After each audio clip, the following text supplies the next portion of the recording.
Okay, let's talk about some beginner tips to getting started with a spiritual journey. So, there's probably 900 of these videos out there, and a lot of them are full of great things. I just also felt like making my own. Because there are some things that I wish I had known when I got started, or even at the various stages, the new journeys I started, the new cycles or spirals as they began, that I want you guys to know, and that I wish everybody knew, honestly.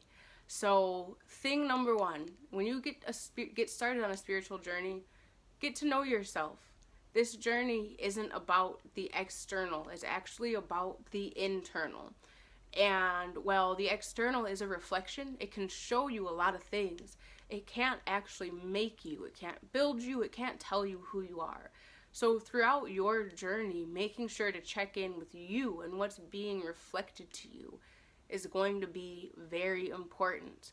Making sure that this is one of the main steps that you do or the main things that you practice will save you from unnecessary journeys, will save you from working with spirits or traditions that don't align with you. It can save you from pissing off some ancestors unintentionally. And it's also going to be much better on your pocketbook than not. So, getting to know you and keeping in mind that the world is a reflection is number one. Yeah. And with that, being mindful of what you're being reflected. A spiritual journey isn't, about gaining powers or strengthening them, which it can be. You want to strengthen your psychic senses or build your awareness, but that shouldn't be the only goal. You really want to open your heart, elevate your consciousness and heal yourself, any karmic wounds, and ideally be healing wounds in your family lineage as well. So this isn't just easy peasy, like light stuff all the time. A spiritual journey is a healing journey. It's an intentional healing journey that you should be, embarking on with curiosity and hope and accountability, but also knowing that it's not going to be light all the time. So self-awareness is also going to be very helpful for you. If you're constantly around unhealthy people, or you constantly keep attracting the same type of person, take a minute to look at why. What characteristics do you keep attracting, and what in your past were you missing? Where have you been hurt? That's going to show you why you do some of the things you do. A healing journey involves you looking at your wounds, looking at your triggers, at your traumas. It's not just, figuring out. Yeah, it's just deep. It's much deeper than the surface. So a full spiritual journey becomes a full self journey. And this means, being open to getting different help at different times. I wasn't always in the space emotionally or financially to seek out a therapist. And now that I am, I'm very excited. But when I wasn't, I still needed to seek out help or find healthy ways to express myself. So invest in a journal, invest in a punching bag if you need it. Find, some house plants to take care of. Get yourself a routine together and get to know how to healthily express or release your emotions, so that you're not going back to destructive behaviors. And if you find yourself doing so, take a look at them. What are these destructive behaviors? Why do you turn to those? What are they fulfilling? What are they doing for you? And how can you find a way to work through that? Again, a spiritual journey is about healing yourself. Let's see, what else? There's a lot of unlearning involved when it comes to a spiritual journey. So just starting from scratch with the intention to unlearn different doctrines and conditioning, to open your heart and to receive guidance, to receive love, to receive healing. Having that intention goes a long, long way. Literally just inviting that openness goes a very long way. Let's see. What else? What are some other things? There's a lot that I wish I knew. I said that self-awareness and paying attention to what's being reflected to you or coming up in your heart will save your wallet. And it will. So, maybe you're learning about self-love and you're like, I have really been going through it. I'm really stressed out. I don't know how to release my emotions. I know I'm trying to love myself, but there's so much in here. I don't know how to get it out. So maybe it's not a body image thing. Maybe you really like how you look, but you don't know how to get your pain out. Rose quartz will definitely help as a crystal, and you will see it listed in every self-love list on everything. But maybe there's another crystal that can also help. Maybe there's something for grounding. Maybe there's something for releasing. Maybe you could get a little, small tumbled version of each of these instead of a large piece of something. Knowing not only what you're looking for, but why is very important. There are people who are phenomenal practitioners, who are great root workers, therapists, doctors, conjurers, who can provide phenomenal services for you. But for every one of those, there's 10 or 15 charlatans out there selling you snake oil or not having the heart in their work that they should have to be giving out healing advice or prescriptions or handling magical things that are intended for healing use. So being very discerning in why you're getting something, what you're using it for, helps you one, but then also doing research on where it's coming from, who you're sourcing it from, finding the different costs, not just from one place. You can compare costs. This will help you out. You don't need a lot of crystals. You don't need a lot of herbs. You don't actually need anything. Again, when it comes to witchcraft or a magical journey, a spiritual journey, external items are still external. Even natural ones, even items from Gaia, living things. And their medicine is unbelievably helpful. It's invaluable. But if you aren't in a place where you know yourself or know why you're using it, even that can only do so much.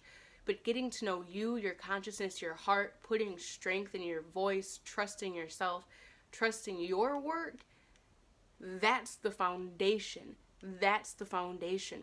Get comfortable with using your voice before you get comfortable with external tools.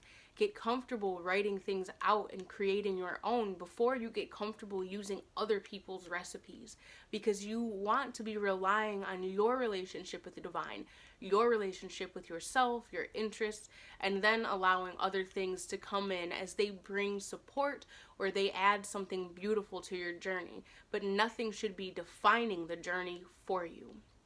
So those are key. Those are some key things, like just from jump. I would say invest in some, I have this ostrich feather and I need like 15 more. I just like holding it. But I would say invest in a journal, and it doesn't have to be a super nice journal initially. Like, I'm a good one for using plain notebooks and a bunch of different journals all at once for different things. But have a journal. Maybe you'll have like one really nice journal as your grimoire, and you'll write recipes that you've done and that work out and your results in that, and you'll write like information like about the planetary hours or the days of the week, about the planets. I have in my grimoire, I have magical alphabets and divination systems and stuff in there. You want that to be where your nicely recorded things are. But a regular $1 notebook from Walmart, a pack of spiral notebooks from during the school year prep shopping time, those are perfectly fine, bro. College ruled or whatever, like, those work. Buy a red one to write down your protection works in. Buy a blue one to write down your dreams in. Buy a yellow one for whatever. But write everything down. Your questions, your curiosities, your concerns, your thoughts, where you are on your journey. This is also invaluable. It's a snapshot of you at the time. It's a first-person account of what you were feeling, what you were seeing, what you were practicing with, what your goals were, how they worked, you know what I mean? And not if, but how. Because here's the thing. People will say maybe a spell didn't work or it backfired. Nah, what was supposed to happen happened. You either shouldn't have been doing the spell, or spirit didn't want it to work out and you got protected from something. And it backfiring was you being told that you got protected. So, having a record is invaluable. I have journals from years ago. And some of them are incomplete. I'm not really great at follow through, but I have the journals and I can regularly go back and track, especially for the last like 5 years and even more the last 2 years. I can go back and track what I was doing for full moons, for equinoxes, during my moon cycle. I can go back and track what spirits I was working with when I was feeling certain ways, like all of it. You can identify the phases and cycles in your life and your own responses this way. And you can also, kind of plan. You can see how much you've grown, all of that. It's just a necessary reflection to have. But especially as a magical practitioner, as a spiritual person, it's super key to keep a record of these things. And especially if you're doing ancestral work or you want to share the magic, going forward, keeping a record of your recipes, of your mishaps, of the, maybe visions or information you intuitively receive from your own spirits is something that your kids or grandkids can treasure forever, and that might help keep them safe. You know what I mean? Like, that's handing down protection magic. That's handing down family, like, wealth secrets. That's making sure your kids can be in touch with the spirits that they're going to be coming into the world already aligned with through you. So having a record is just, there's a reason I think that people used to keep family Bibles. My family doesn't have one that I know of, but there's a reason that people kept them. You know what I'm saying? Like, those records are important. Let's see, what else? Astrology is your friend. Don't overwhelm yourself, but astrology is your friend. Numerology is your friend. Anything that helps you get to know you. So, there are a ton of different systems out there right now, and more are gaining popularity daily as, human consciousness expands, as groups are brought together. There's your tropical chart or sidereal, Vedic chart. There's, you can look into astrocartography. You can look into numerology to find out your life path number, your soul number, your challenge number. There are things called human design charts, and they have like a body, like this body graph thing within them that talks about different channels. Anyway, there are myriad systems out there that can help you understand yourself, not just from your own likes and dislikes interests, but taking into account the ruling planetary bodies of your conception and of your birth, taking into account the energies that are going to be coming into play at different points in your life. It's just very helpful. It's very helpful. I can know what my first name is and my favorite color is and where I was born and what my family is like all day long, and how that has shaped me. But it was very helpful to compare my tropical chart and my big three to my sidereal chart and the big three there, and look at some of the other parts of my personality. And as I've progressed in astrology, it's been helpful to get to know, how the other planets and what houses they're sitting in, how they affect me, how they affect my personality. Because I spent a lot of years, like many of us did, once we looked up our sun sign in 6th or 7th grade.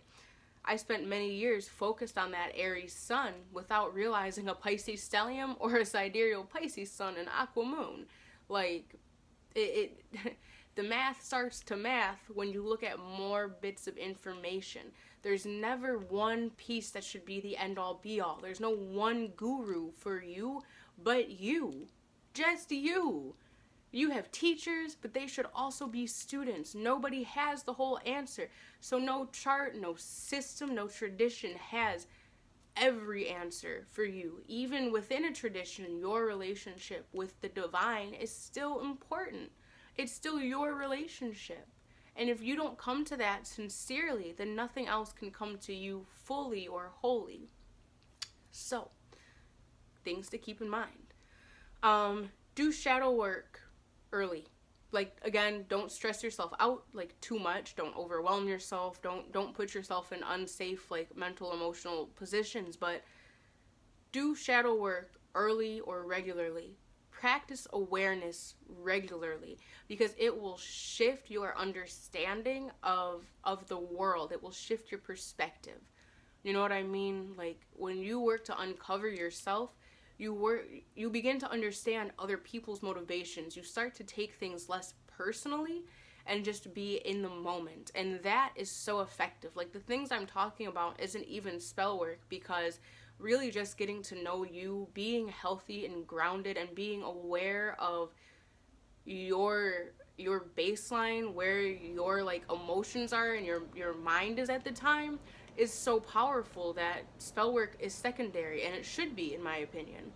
I started out with spell work at like, I started studying this stuff when I was 7, and then at like 17 and 19, and from 19 to now, it was just a focus on what makes me tick, my emotions, who I am, what my heart needs, not what the external personality ego was looking for, but what my heart needs. And I can tell you that my spiritual journey and the power of my magic, for lack of a better term, has increased tenfold at least from that work.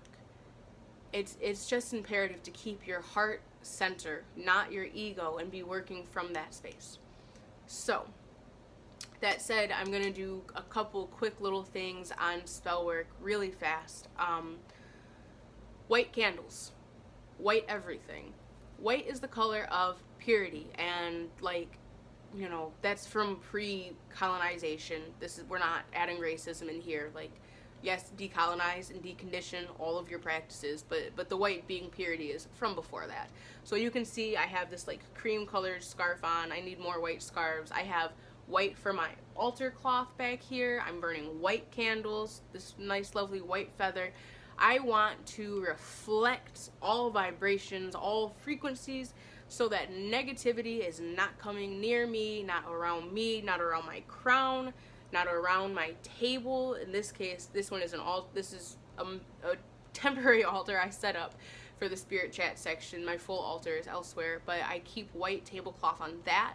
I have white placemats that I use. You can go to the dollar store and get different color ones. Sometimes I will use an additional secondary color if there's a particular like purpose for my work that I want the extra matching for, but white is your main thing.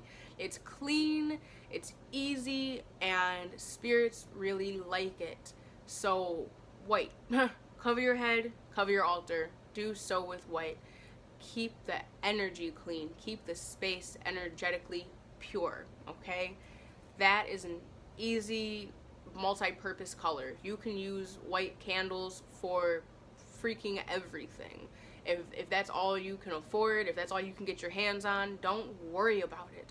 And honestly, if you're like an in-the-closet baby witch, as they say, a white candle is very like, kind of like, what is innocuous the word I'm looking for?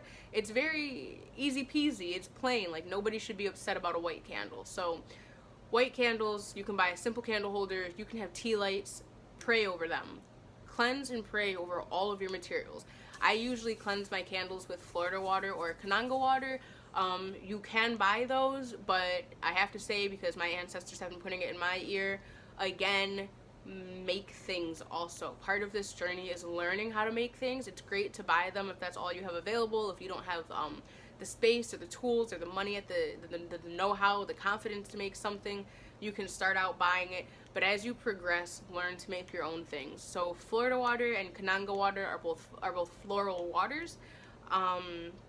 Florida water is really good for purifying, for inviting like sweet energies, pleasant spirits. So I use that to cleanse my candles. And then after they're dry, because Florida water is flammable, after they're dry, then I will dress them with a little bit of some kind of oil.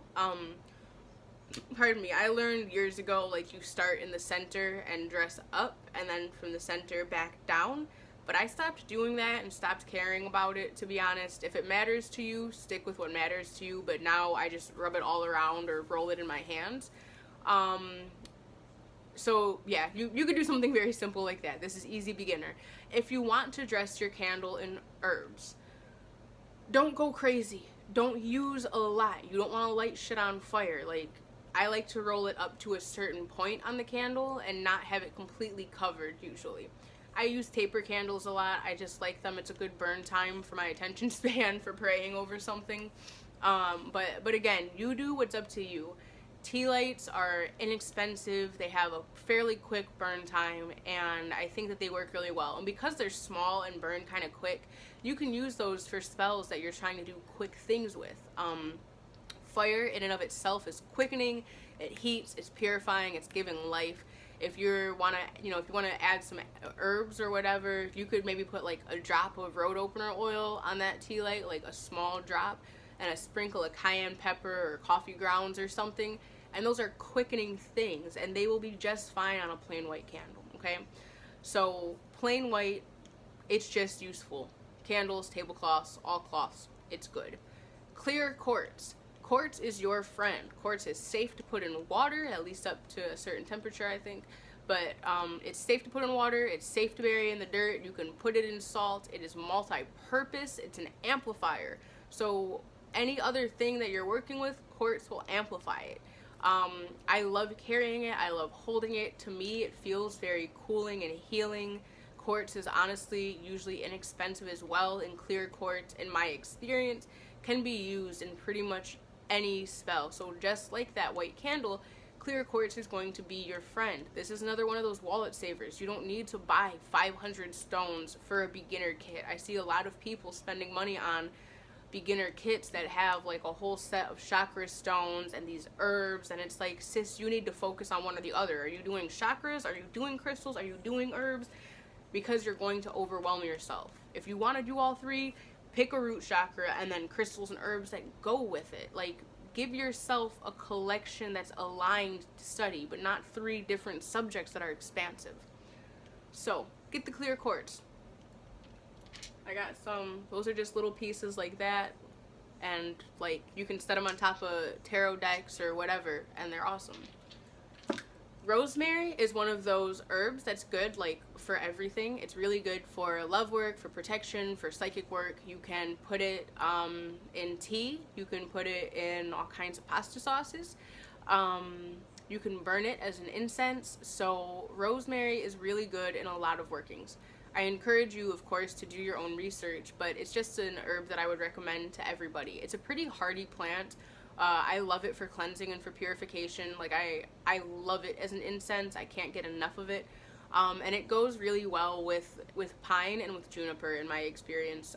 So yeah, just something like that. It's nice and sharp, it's cleansing, it's fresh, and it's good for a lot of things. So instead of investing in 900 plants, get a rosemary plant to work with. Get to know the spirit of the plant, and also buy some dried rosemary so that you have both.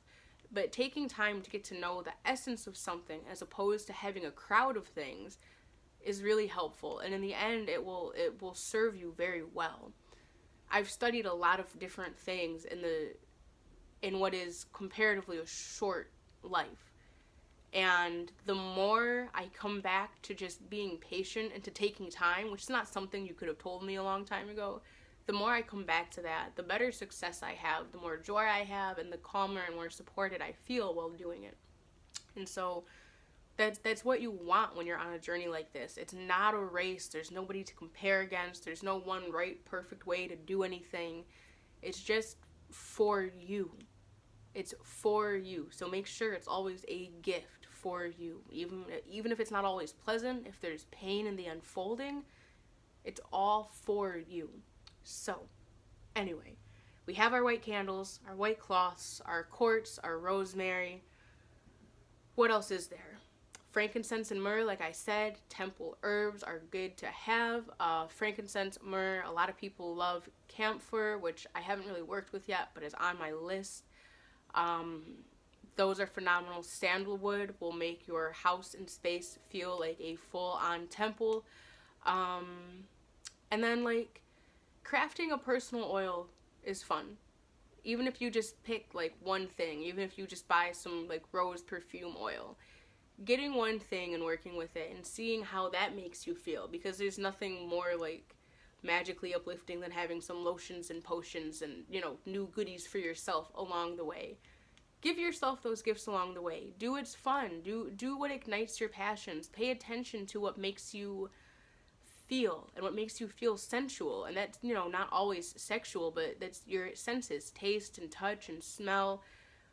What do you want to feel and experience and do? Write those things out, journal about them, tell your guides those things, pray about it, you know what I mean? And see how it happens. And I think, no, 2 tips.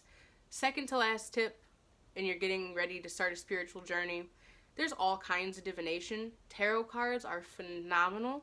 They are phenomenal. I love them, but they are not the only thing out there. They're super popular right now, but they're not the only thing out there. There's so many kinds of divination. I mean, look at multiple kinds, because people always ask questions about that, and they're always like super interested in getting to learn divination.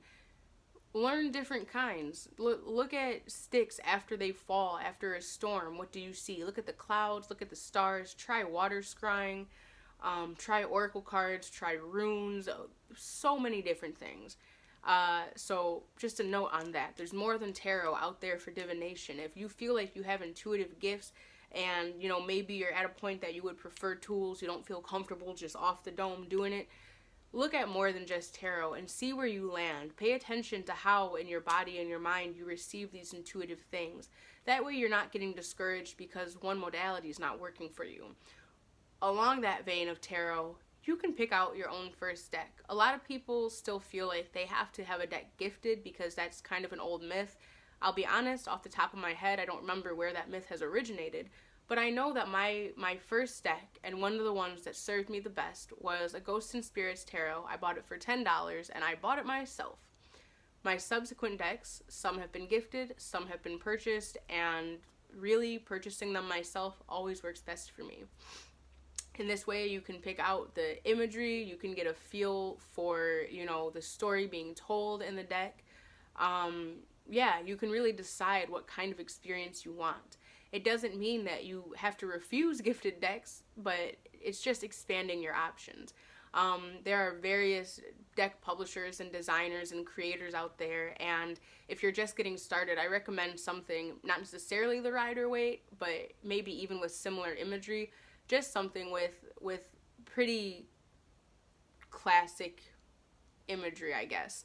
One that I use regularly is the Modern Witches Tarot deck. My mom got this for my birthday, and I love it so much because it has mainly what appear to be femme and non-binary characters on it, and we have lots of beautiful people of color. So if you are tired of seeing just like all white folks on your tarot decks, or mainly men, check out that, let's see, there we go. Check out that Modern Witches Tarot. I couldn't not show you guys. But that has pretty classic, easy to understand and learn from imagery without looking boring. I recommend finding something with easy to learn imagery so that you can get to know the suits, the elements, the numbers. Tarot has a lot of symbolism, and there are decks out there that are telling their own stories, that have included their own elements, their own cultural influences and nuances, and so there's more study involved with different types of decks. That's not to discourage anyone or anything. I own a ton of decks. Sorry, I'm trying to put them back in the box. I own a ton of decks. I love them. I adore them. But I really recommend taking the time to get to know about the heavy symbolism in tarot, because the more you work with the cards, the more you uncover. It's like endless depth. I've been reading for 10 years, almost 11 years now, 4 customers, and I still catch a new face in those cards all the time. There was just one last thing. Be mindful of your words. Your words are very powerful. Your thoughts are very powerful. When you're speaking, you are creating. When you are thinking and feeling intently, you are creating. When you're listening to music, you're creating. Frequencies unfold and become. So it doesn't matter what works you're trying to do, what materials you're using, what spirits you have a connection with. If you are not working from a place of being aware, intentional, and accountable. I know that when I sat down today, I had a few goals.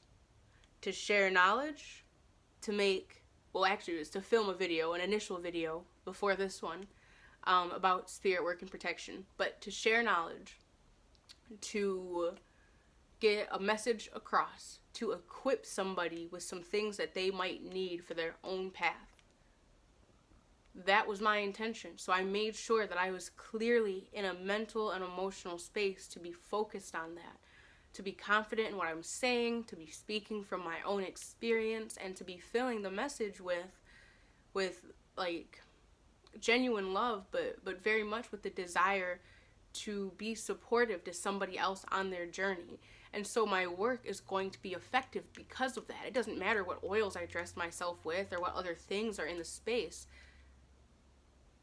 What I chose to do and what I focused on doing and projecting is what matters.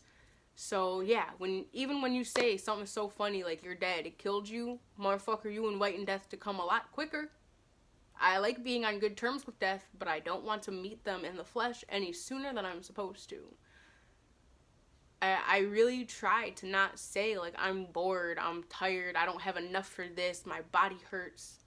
I'm really working on saying I'm excited for this thing that's upcoming. Like if I'm frustrated about my living space, I'm excited for my new house. I'm excited to move in because I don't want to speak another day of what I'm frustrated about into existence. I don't want to speak another moment of soreness into my bones when I could be glad that they're letting me know that I need to stretch or that I need more calcium and vitamin D, whatever it is. The whole world is full of communication. Witchcraft and spirituality, communication. The world is full of currency and flow. Your emotions, your thoughts, your desires, those are all part of your frequency, your flow. You want to be aligned with yourself. That's how you make your craft effective, is to be aligned with you and the highest version of you. The most supported, loved, being of a serviceable heart to the community, you. So yeah, be intentional. Be intentional. I think that's it. I love you guys. No, that's not it. Sorry. Start your day asking your highest self to elevate you. I used to tell my highest self to put me to work. Put me to work. Help me do what it is that's going to be for my highest good today.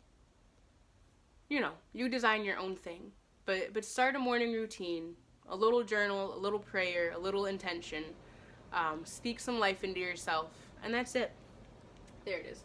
Okay, but that's for real at this time. I love you guys so much. As always, stay hydrated. Like, drink lots of water. Especially if you're doing emotional work. Drink lots of water.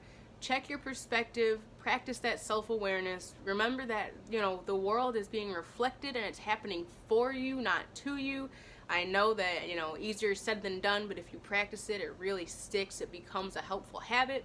So yes, stay hydrated, check your perspective, love one another, and be kind and all that good stuff. All right, bye.